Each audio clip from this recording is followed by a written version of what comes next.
Hello everybody and welcome back to MentorZ. Today we're continuing our interview with Jay'len Boone. As we last left off, Jay'len talked about the various different ways that young people could become more involved with the UN. Let's jump back in. Absolutely, and I'm excited for my audience to go out and find those opportunities because I think, young people are always on the lookout for a path, and out of what I've seen currently, there's so many of my peers that are just really, really passionate about whether it be climate change, education, women's rights, and they have all of this energy, but they don't know where to feel it. So I'm excited for them to listen to you and take your suggestions on these links, and hopefully, you'll be seeing them at some of these next conferences. That would be the most exciting thing to me. And, you did bring up entrepreneurship, and I know you have Sustainable Youth in Action, which is phenomenal. I'm really, really curious about your viewpoint on blending the sustainable goals with entrepreneurship. What is entrepreneurship's role in making a difference in this world? Yeah, no, it plays a vital role. And one of my heroes, people use the word idols. I don't use that word. But one of my heroes is Professor Muhammad Yunus. And I call him a hero because, he's literally taken a risk. And that's one thing entrepreneurs have in common, is their ability to take risks. And when we have consulting sessions with students, we always say, a part of this journey of not just building your business or project is also building you and the entrepreneur itself, and understanding that there are a few risks that you might have to encounter along the way. Every single entrepreneur has encountered them. You read the story about Steve Jobs, and or you read the story about who's the guy who came, Reed Hastings, with Netflix. And so, everybody has had their own sort of opportunity of okay, we're at the cliff now. What are we going to do? Right. And so entrepreneurship is that driving factor that Muhammad Yunus says sustains business and productivity.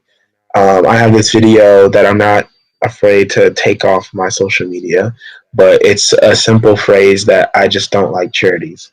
Growing up where I am from, we were influenced by so many different charities, but we never really received any benefit. In fact, it was so many channels that those charities had to go through just to get the money where they belonged. And there's a woman who wrote an article about, charities in Africa.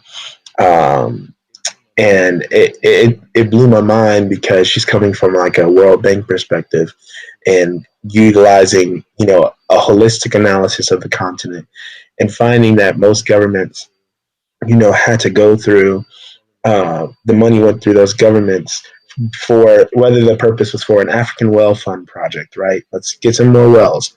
Well, they never really had any wells built. And it was just a system of, loitering money in, gathering it for themselves. And so in that regard is why we need entrepreneurs and why we need to empower them. So what I love is Muhammad Yunus started something called the Grameen Bank. And this Grameen Bank grants women more so than men in developing countries microloans to be able to, sustain their business, get the materials they need, but start to actually get some productivity out of it, sell it, and then eventually those women, and the payback rate, he was saying, the loan rate has been well over 85%. They actually return the money and they sustain themselves. And it was a micro loan of nothing, imagine, I told myself, if I could just get $100,000, what I do is I go and I'd empower developing communities to start their own businesses, because you find that there's lots of talent, creativity. They don't mind taking risks because they've done that their entire lives, and you see so much business that can come from, whether it's looming. We saw a business in Latin America where they're eating like crickets and like insects. They're like apparently healthy. I But they they, are, but whew. yeah, no, they shred like they shred them, and it provides the community with the proper nutrients. Everything. It's really cool. But these are social businesses, right? Businesses that are meant to impact the community, but are also self-sustaining. So when we come in terms of this SDGs, those SDGs can't be, they can't be tackled with an event alone or a nonprofit alone. They have to be tackled with sustainable, that's exactly what it means in the word. It has to be tackled with sustainable mechanisms. And I believe social business is one of the most important in that equation. Yeah, and I really do like what you said in terms of charity. I had another guest on quite a bit ago, and her mother ran a charity, and she said it was really frustrating because sometimes, depending, like especially when it wasn't a giving month, like December, um, sometimes donations meant people didn't get to eat because someone didn't feel like giving, right? So she saw that frustration and she was like, I want to make a difference in that. So she turned to entrepreneurship because money is nothing bad. Money is a great tool that you can use in order to empower people. So by having it as a for-profit business, she could generate so much more revenue and really expand her impact globally. And I think it's phenomenal. Entrepreneurship, I'm so excited to see where it goes until 2030 Yeah. because Yeah. it can, especially with how many young people are passionate. And I've seen a bunch of my friends who maybe college might not be the route for them, but they've started their own business and it has something to do with a greater purpose and a greater sense of self, and they just really want to help the world. So it's a very growing and very exciting time. And actually, you're currently in college. You are a senior in college and a UN Yeah. youth observer, and you run your own company. Like, Yeah. oh my goodness. First things first, I admire you for that. That's some dedication. Aww. But also, like, how has college helped you? Has college hindered you? What is Mhm. how do you think and feel about being a college student and also taking on all these responsibilities? Whew, man. Yeah, college. Oh, where do I start? Okay, I will say this because I feel that it is important, and I'm here gathering an education because I can. You know, for decades, African Americans in the United States weren't granted proper education, and what was only left was what was given, what was left over, and the fact that my ancestors fought, they bled, and they died for me to be able to have access to a proper education means that I should be here. That's what it means to me, at least. So I always tell my friends, I'm like, well, do I need that degree? I probably could have fared, without it, just knowing me. But Hmm. like, do I value it? Yes, Yeah, yes. And and you're so first in your because of that, family. yeah, and because of Hmm. that, I put forth, my best effort, and so like I'm not just going to be here just to be here, but I'm going to do my very best, and so that means a lot to me. And so, whether on the topic of whether college matters or not, I really do think it's a conditional thing. Like my brother, he decided to forgo college, and he's now working full time job. He has a fiance. They're getting married actually in like a week or Oh, two. that's Uh, wonderful. yeah, he has beautiful kids, and like that is his version of happiness. And I know that, like, I love that for him because I know what type of person he is. Same thing with my sister. Like, she'll be going back to finish soon, but she too has two beautiful children, and like their pathways were just different than mine. Uh, and on the basis of whether they need it or not, yeah, I think that's up to them. Like my mom didn't have she didn't graduate from college, but she has one of the most amazing groups of people that she works with at the hospital. And she also has her own business on the side where she does event planning, and she makes all the shirts for my nonprofit and about to be making shirts for everyone else. And she's loving. I can't wait till she can retire and just do that. But that's just from the skill of her hands, you know. So I believe that people, you know, should go to college if they feel that it is, you know, for them. But they also have to recognize that college won't add anything that you're not willing to take in or develop yourself. You know what I mean? So, like, that means, like, you can get all the books in the world, but still never gather anything. It's going to be on the basis of whether you desire it or not, whether you're in college or not. College is just a tool to help you do what you could do without it. So, and I know I tend to think like super like, but it's true, No, you know, like. no. It you know, it is seriously, it's a saying almost at my college.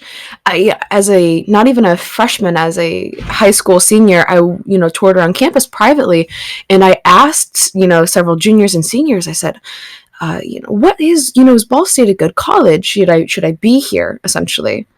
And they said to me, Ball State is what you make of it. If you want to go out and party every weekend from Thursday to Sunday, you can. If you want to seek out every opportunity here too, you can. And that goes, I feel like that goes with every college, right? You always have a decision. I mean, I have a stack of books in my dorm room, and I choose, to take that knowledge with me, because you can mindlessly read a book. It's not that hard. It's what I do with all my textbooks. But, it's different. It's different when it's knowledge like that. And speaking of knowledge and wisdom, you know, in your current time of being a UN Youth Observer, what has been some of the insights and wisdoms that you've gained?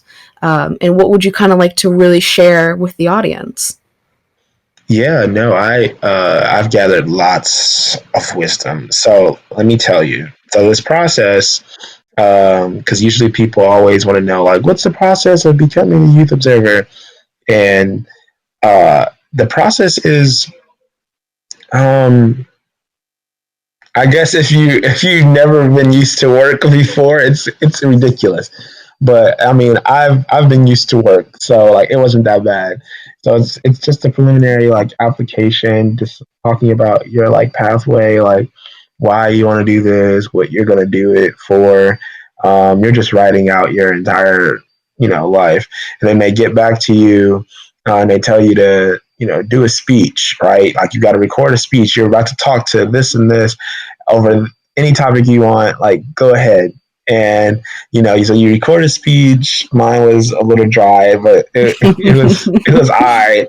And so you deliver this speech like right off the bat, and you know, and from there they mark it down, and then now you're in a room full of like, I think it was like 5 to 8 people maybe, and you're having an interview, and they're just asking questions that all pertain to their fields, like whether they're on the media team or like my direct, program manager, Anna, who like works with like doing the, all youth engagement for UNA USA. She's amazing. But like, they all have different questions and whatnot. And from there, they decide like that one. And it just so happens that, this year that I was that one. And I think the most fruitful part of this experience so far has been getting to learn from each and everyone in that room. Um, because after you become youth observer, it's not like inauguration day, I would say, is not until UNGA. It's like that event in September, but we start these briefings in August. I mean, everything from human rights specialists talk to me about human rights, media specialists, like all types of people. And they talk to me about different things, brief me on them. And so the first weeks, I'm just taking notes, refreshing my mind, learning new things. It is crazy. But like all of those things have been what I find to be, wealth of knowledge, things that I've gathered from, my time as UN Youth Observer so far, you know, uh, And I know I can call on any of them. You've got questions about, young women and girls. I can go and email M3. She's a wonderful woman. You got questions about human rights. I can go and email Ryan, or like anything having to do with like youth related issues or things like that at the UN. I can email Anna. So like it's pretty cool. Like the contacts I've gotten to make are crazy, and so I will forever be grateful for this opportunity, but also this fine network of people. Absolutely. Absolutely. And, unfortunately, we're running out of time. And I immensely enjoy talking to you. You have a lot of insight. And, I love talking to people around my age. It's awesome. But where Yeah, can everyone find you? Where can everyone look you up and get into yeah, contact with you? yeah. No, you can follow me on all channels. I believe Instagram, Twitter, Facebook at US Youth Observer, and follow along there. And even after my tenure is finished, or if you're a student specifically working on a project or something you want to help get off the ground, SY is expanding outside of San Antonio this coming year to be United States, a national nonprofit. And so we're really excited to help any student who wants it. And they can get in contact with us at vsyaproject@gmail.com. Just email us, who you are, what your idea is, or anything. We want to help you get off the ground because, quite frankly, my work as youth observer is important, but what's more important is what we do on our local levels. And so if you're looking to become youth observer, it's really going to be a matter of what you're doing now that determines what you'll do then. And so I'm excited. Thank you so much for having me. This is awesome. Oh, I was excited. I was so excited coming on. Jay'len, thank you so much for being on. Yeah, for sure. Thank you so much for taking the time to listen to this interview series. I would love to know some of your best takeaways. You can find me easily on LinkedIn or Instagram just by searching Ava Wettrick, and I'll happily get back to you and have a conversation. If you really enjoyed this episode, please feel free to leave a rating in iTunes. That act will compound in ways that I can't even imagine. As you have just found a mentor here, go out into the world and see who you can be a mentor to today.